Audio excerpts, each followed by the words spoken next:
Bom dia, meu povo. Olha eu de novo. E aí, tudo tranquilo com vocês? Animados para aprender? Passou o sono? Já trocou de roupa, tirou a pijama? Saiu debaixo da coberta? Bora animar. Vamos entrar no clima de aula. Galerinha, a gente vai começar agora um novo período da história do Brasil, que é o chamado período liberal populista. Beleza? Esse material eu encaminhei para vocês ontem. Acredito que ainda hoje o colégio vai disponibilizar para vocês. Tá bom? Deixa eu abrir aqui o material. É um novo slide, tá? Eu dividi por períodos.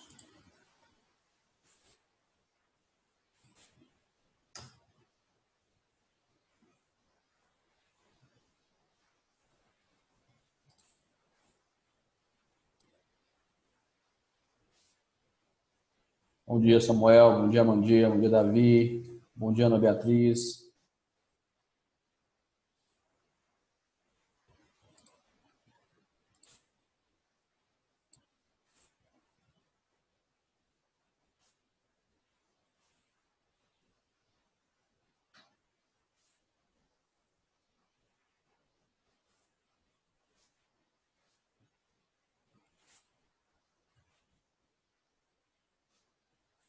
Galerinha,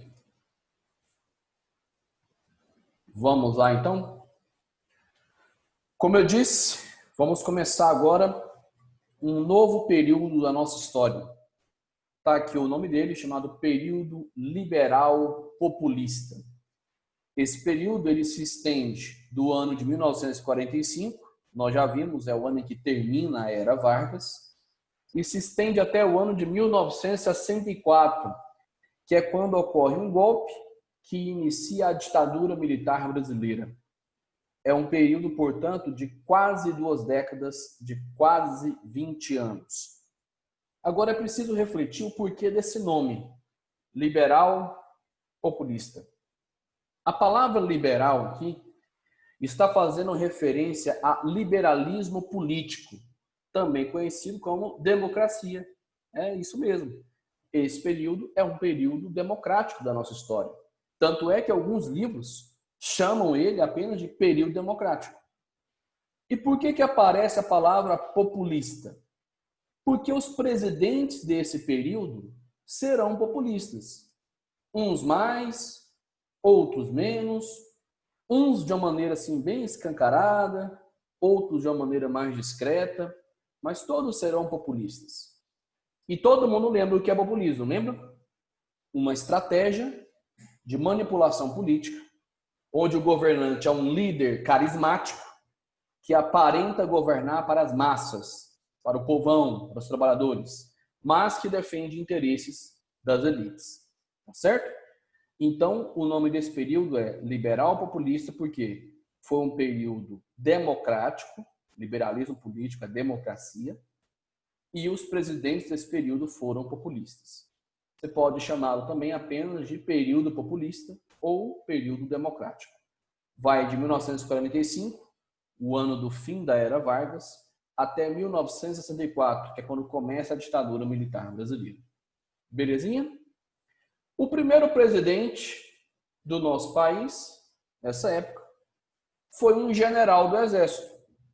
Falamos sobre ele já na última aula um pouquinho, né? Olha o nome dele, Eurico Gaspar Dutra, mas pode chamá-lo apenas de Presidente Dutra. É assim que ele ficou conhecido na história.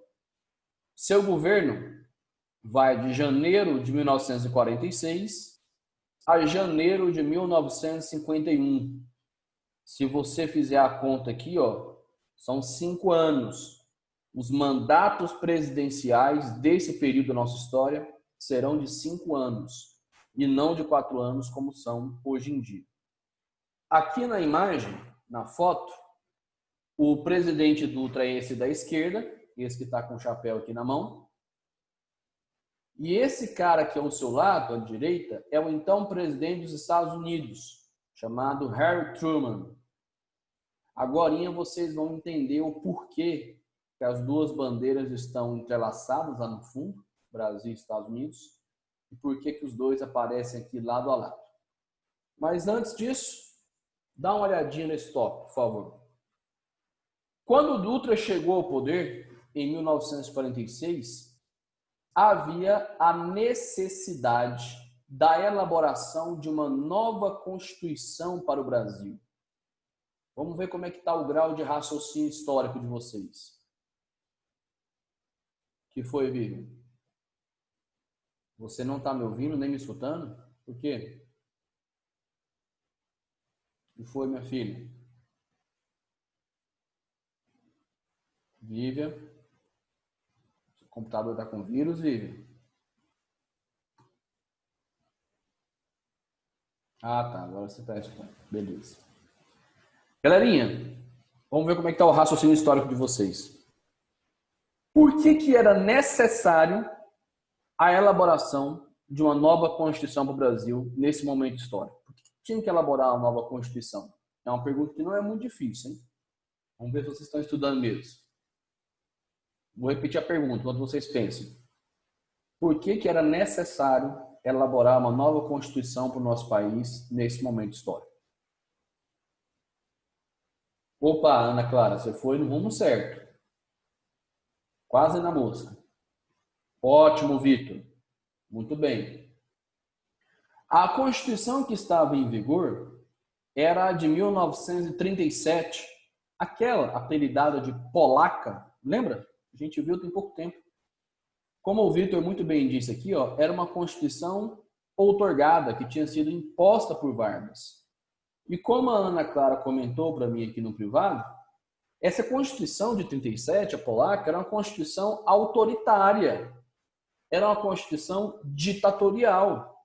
E o Brasil agora voltava a ser uma democracia. Então, nós precisávamos de uma Constituição que fosse democrática.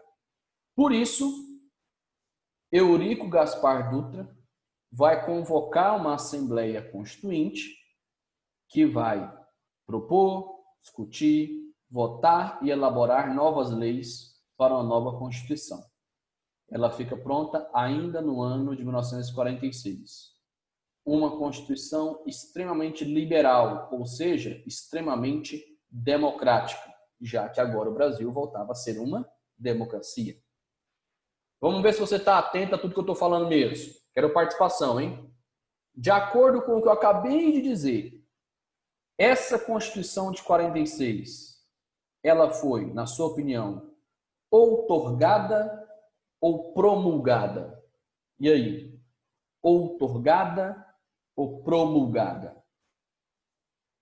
Muito bem, Amandinha, muito bem, Vitor, Gustavo, Henrique, Igor, todo mundo antenado aí na aula, né? Essa Constituição foi promulgada. Porque eu disse agorinha, Dutra não impôs ela. Houve uma Assembleia Constituinte que votou as suas leis. Quando a Constituição é votada por uma Assembleia, falamos essa palavra, que ela foi promulgada. Quando ela é imposta por um governante, de maneira autoritária, aí que ela é outorgada.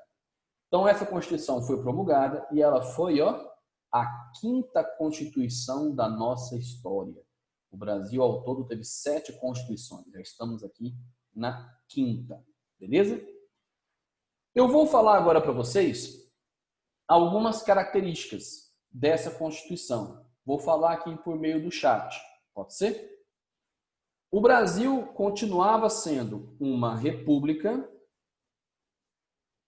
federativa, ou seja, dividida em federações, que são os estados, presidencialista, comandada por um presidente, presidencialista. O presidente como principal chefe de Estado e chefe de governo. Observação, o mandato daquela época de presidente era de 5 anos, como eu já tinha comentado com vocês. Então, O Brasil continuava sendo uma república federativa, presidencialista, mandato presidencial de 5 anos. Uma coisa que voltava a existir, a autonomia dos 3 poderes. Estou falando de quais poderes? Executivo, legislativo, judiciário. Esses poderes voltavam a ser independentes, equilibrados e harmônicos. Gente, a independência dos 3 poderes é uma coisa essencial para a democracia. Isso não existia, por exemplo, no Estado Novo, na ditadura de Vargas, porque Vargas, ele tinha os 3 poderes nas mãos. Então não era uma democracia, era uma ditadura. Agora os 3 poderes voltaram a ter autonomia, voltaram a ter independência. O Brasil voltava a ter um regime democrático. Eu escrevi república errado, né? Faltou o B. Ninguém me avisou nada, né? Eu não estou nem prestando atenção no que eu estou escrevendo, né? Para vocês. E segundo ano. Arrumei aí, ó. República. Terceira característica. Voto universal. Aí eu vou colocar aqui, ó, masculino e feminino.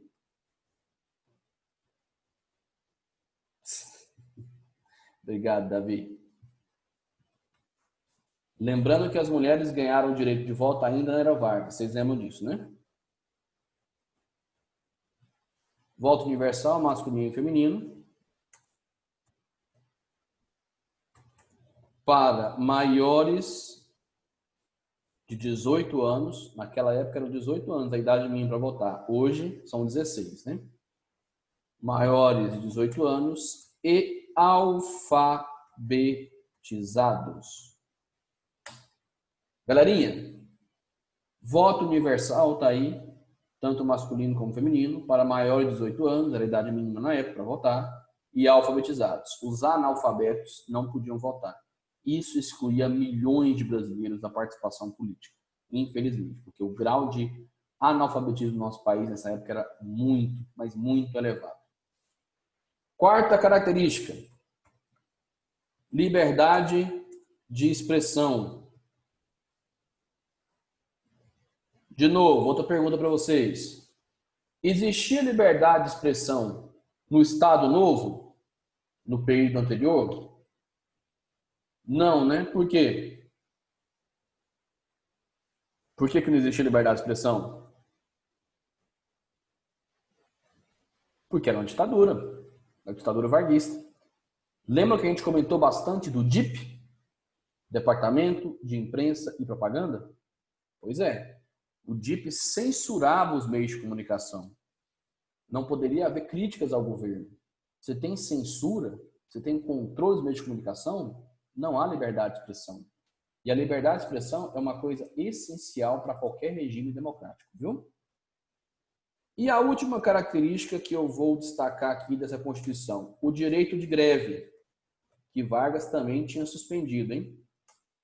Só que esse direito de greve era restrito para algumas categorias.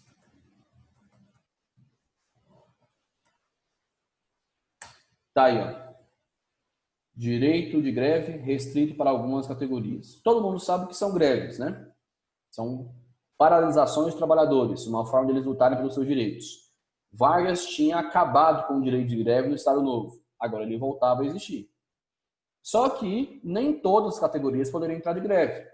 Setores considerados essenciais, como segurança pública, saúde, não poderiam entrar de greve. Tá? Mas pelo menos esse direito era restabelecido.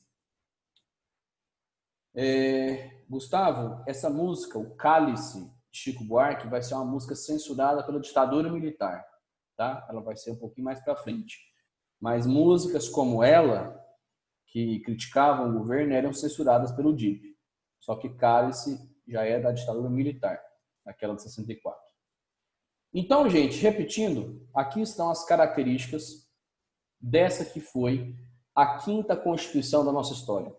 A Constituição de 1946, extremamente liberal. ela que foi promulgada, votada por uma Assembleia.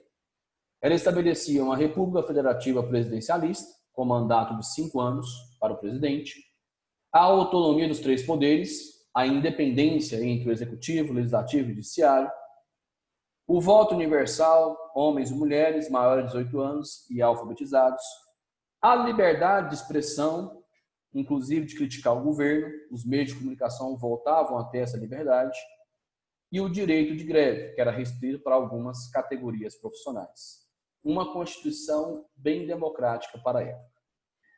Agora, uma característica muito marcante do governo Dutra vai ser essa aqui, ó, que está no segundo tópico. O alinhamento, ou seja, uma aliança bem forte, bem sólida, aos Estados Unidos da América. Por quê? Na história geral, vocês aprendem que quando termina a Segunda Guerra Mundial, ela terminou em 1945, quase que imediatamente começa um novo conflito. Esse conflito está aqui, ó, que vocês também estudam em geografia. A famosa Guerra Fria. Já ouviram falar? Vocês estudaram isso aqui no 9º ano, vocês lembram? Já ouviram falar na Guerra Fria? Sim, né? Mas só para reforçar, para refrescar a memória, o que foi a Guerra Fria? Foi uma disputa ideológica entre 2 superpotências, os Estados Unidos e a União Soviética, que vão dividir o mundo entre si, dividir o mundo em áreas de influência. Falamos então que na Guerra Fria nós teremos um mundo bipolar. Por que mundo bipolar? Teremos 2 polos de poder. Um capitalista, comandado, claro, pelos Estados Unidos, e um socialista, comandado pela União Soviética. Os 2 polos de poder, capitalista, socialista, Estados Unidos, União Soviética. O governo de Eurico Gaspar Dutra vai escolher qual lado para o Brasil? A resposta já está no slide. Vai escolher o lado capitalista, ou seja, o lado estadunidense. E é isso que a imagem de abertura quis representar para vocês. Espera aí que meu slide travou. Deixa eu ver se eu consigo aqui. Aquela imagem onde o presidente Dutra ele aparece ao lado do presidente dos Estados Unidos, o Harry Truman. Isso. O Cadu, na Guerra Fria não houve um conflito militar direto entre Estados Unidos e União Soviética. Direto não, só indireto. Exatamente, Vivian. Não teve guerra com armas diretamente entre Estados Unidos e União Soviética. Só guerras indiretas, como a Guerra da Coreia e a Guerra do Vietnã. Beleza? Aqui, ó. O Dutra é esse da esquerda, que está com chapéu, e esse o presidente dos Estados Unidos, o Harry Truman. Inclusive tem uma doutrina com o nome dele, a doutrina Truman. O que essa doutrina Truman pregava? A perseguição ao comunismo no mundo inteiro. Doutrina Truman, perseguição ao comunismo. A doutrina do presidente americano Harry Truman. Os 2 estão aqui, ó, lado a lado, simbolizando uma aliança. E lá no fundo, as bandeiras de Estados Unidos e Brasil entrelaçadas, representando, ó, um alinhamento do Brasil aos Estados Unidos no contexto histórico da Guerra Fria. Vamos ficar do lado capitalista. Beleza? Não esquece essa informação que ela é muito importante. Gustavo perguntou para mim no privado, o senhor acredita que os Estados Unidos foram mesmo à Lua? Sim. Havia tecnologia suficiente, eles trouxeram amostras de pedras e solo lunar, com elementos que não existem na face da Terra. Cadu, a separação das Coreias é justamente por conta da Guerra da Coreia. A parte norte vai ficar aliada à União Soviética, socialista, e a parte sul capitalista. Vai ser bem no comecinho da Guerra Fria que vai rolar essa separação das Coreias, tá? Galerinha, como um reflexo dessa aliança, desse alinhamento aos Estados Unidos, no contexto da Guerra Fria, o presidente Dutra vai adotar uma política econômica bem liberal, um forte liberalismo econômico no seu governo. Professor, como assim? liberalismo econômico. Ele vai diminuir a interferência do Estado sobre a economia e vai facilitar a entrada de empresas, capitais e produtos estrangeiros no Brasil. Repito, Dutra adota um forte liberalismo econômico, uma política econômica bem liberal, ou seja, ele vai diminuir a interferência do Estado na economia, vai deixar a economia mais livre e vai facilitar a entrada de empresas, capitais e de produtos estrangeiros no Brasil. Principalmente de produtos, adivinha, de qual país? Dos Estados Unidos. O Brasil passará a importar, a comprar de fora muitos produtos estadunidenses. Sobretudo mercadorias industrializadas, é claro. Vamos comprar roupas, móveis, máquinas, automóveis, eletrodomésticos, eletroeletrônicos em geral. E vamos comprar até alimentos industrializados. Você quer um exemplo? Coca-Cola. É nessa época que o Brasil começa a comprar Coca-Cola dos Estados Unidos. Uma vez eu estava dando aula sobre isso, e aí o menino falou assim, nossa, professor, então o governo Dutra ele foi maravilhoso. Falei, ah, por quê? Pai, trouxe a Coca-Cola para nós, a Coca é bom demais. Ah, não, tá, beleza. Mas agora eu faço uma pergunta séria para vocês. Essa política econômica, esse liberalismo econômico, diminuir a interferência do Estado na economia, facilitar a entrada de empresas, capitais e produtos estrangeiros, estimular a importação de produtos americanos, isso vai ser bom ou ruim para a nossa economia? O que vocês acham? Bom ou ruim?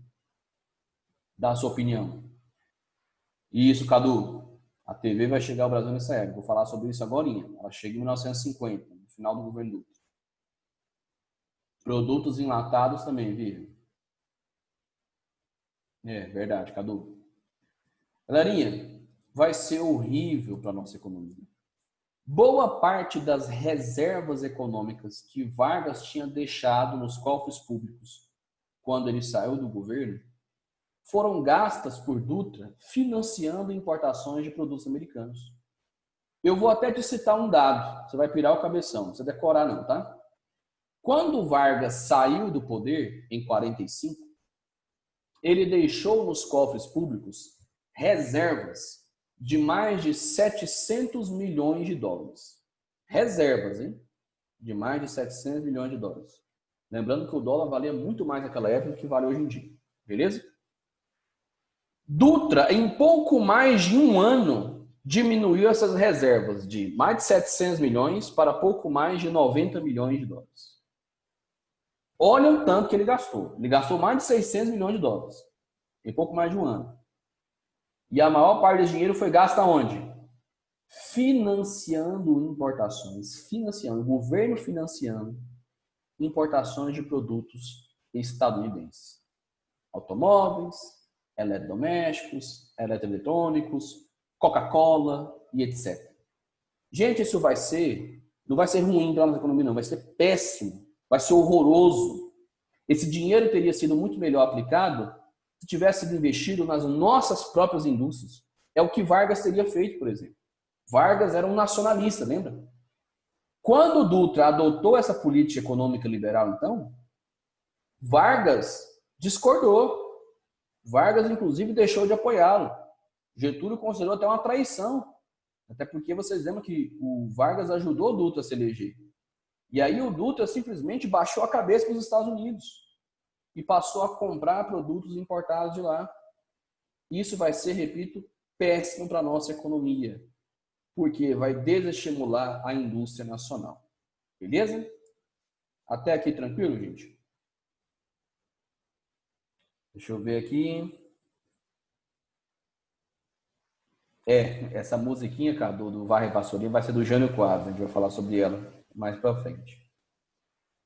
Isso, Ana Beatriz. Se um país importa demais, se ele compra muito de fora, ele vai ter uma balança comercial desfavorável, né? Um déficit, um saldo negativo na sua balança comercial. Isso é horrível para a economia de qualquer país. O Henrique falou, foi durante a Guerra Fria que os conceitos do primeiro e terceiro mundo foram criados, não foi? Sim, foi durante a Guerra Fria. Galerinha, ainda na área econômica, Dutra vai criar um plano chamado Plano SALT.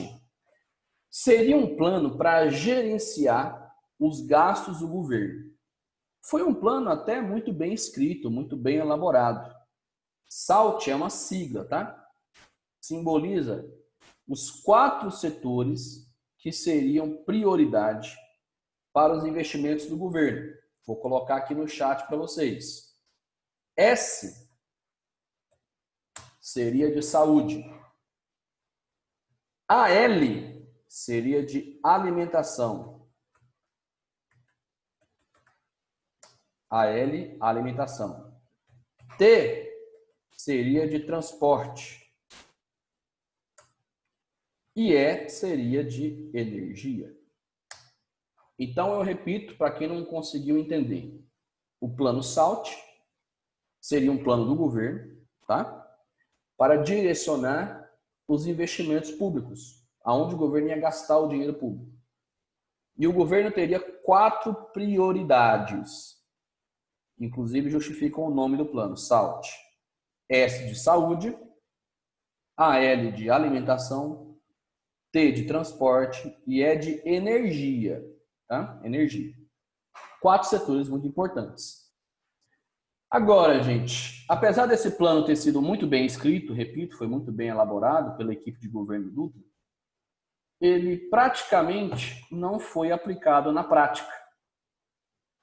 Eu costumo até brincar que o plano SALT, ele não saltou do papel. Por que será que o plano SALT não saiu do papel? Porque faltou dinheiro para aplicá-lo. E aí eu quero saber se você está atento mesmo. Por que será que faltou dinheiro para o plano SALT? O que vocês acham? Por que faltou dinheiro para aplicar no plano SALT? Na saúde, na alimentação, transporte, na energia? Isso, Gustavo. A resposta está no tópico de cima. Porque o governo gastou demais financiando importações de produtos estadunidenses. Gastou demais para a gente comprar automóveis, eletrodomésticos, eletroeletrônicos e Coca-Cola dos Estados Unidos. E aí faltou dinheiro para investir no plano SALT. Ele quase não saiu, quase não saltou do papel. Uma das poucas coisas que chegou a ser aplicada na prática desse plano, por exemplo, foi a construção da rodovia Presidente Dutra, ligando ali Rio de Janeiro e São Paulo. Ela existe até hoje.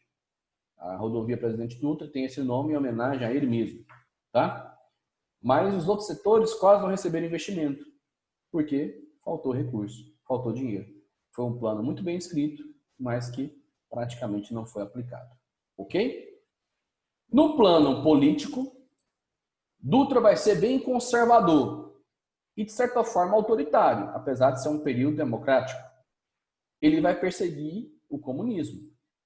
Essa perseguição ao comunismo é explicada, claro, pelo alinhamento do Brasil aos Estados Unidos na Guerra Fria.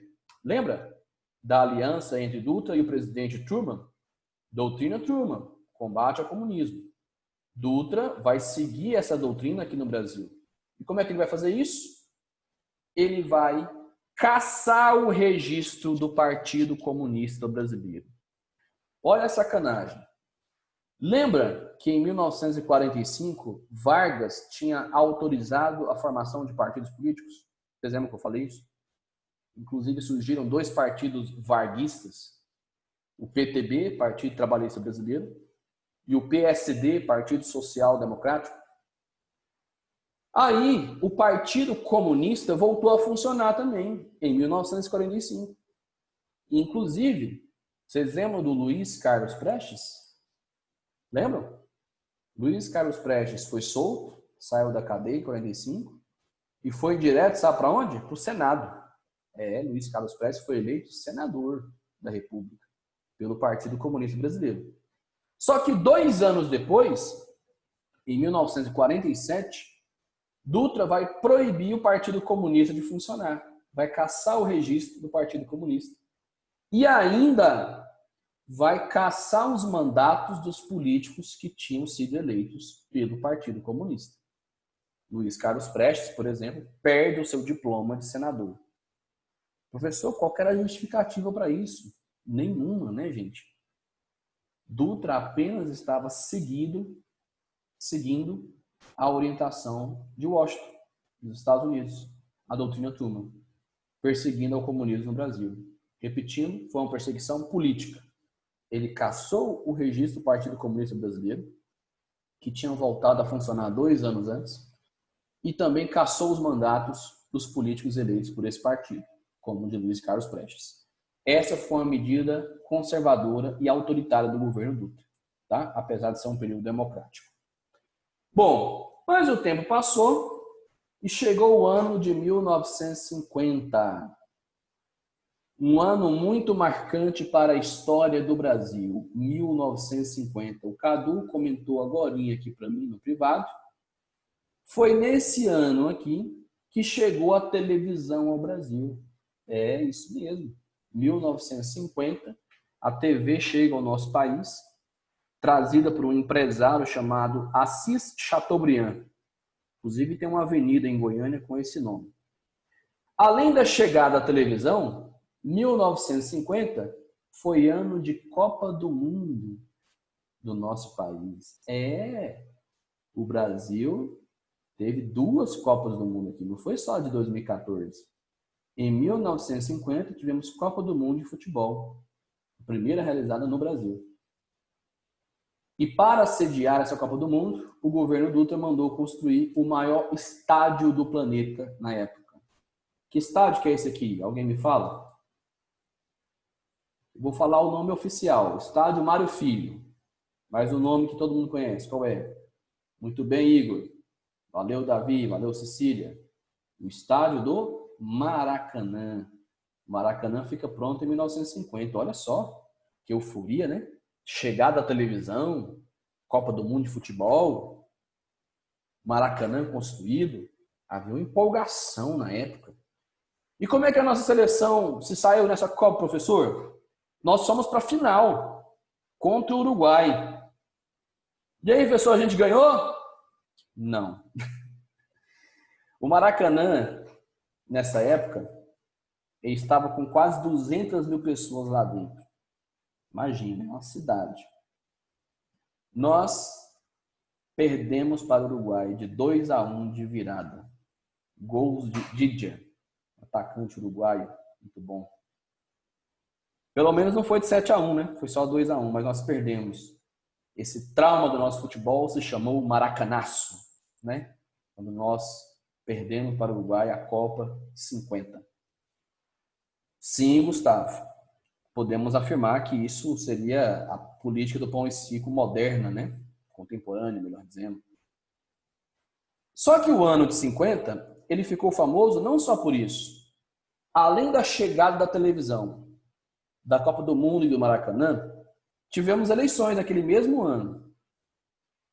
E nessas eleições presidenciais, quem surge como principal candidato é ele mesmo, Getúlio Vargas, o velhinho tarado pelo poder.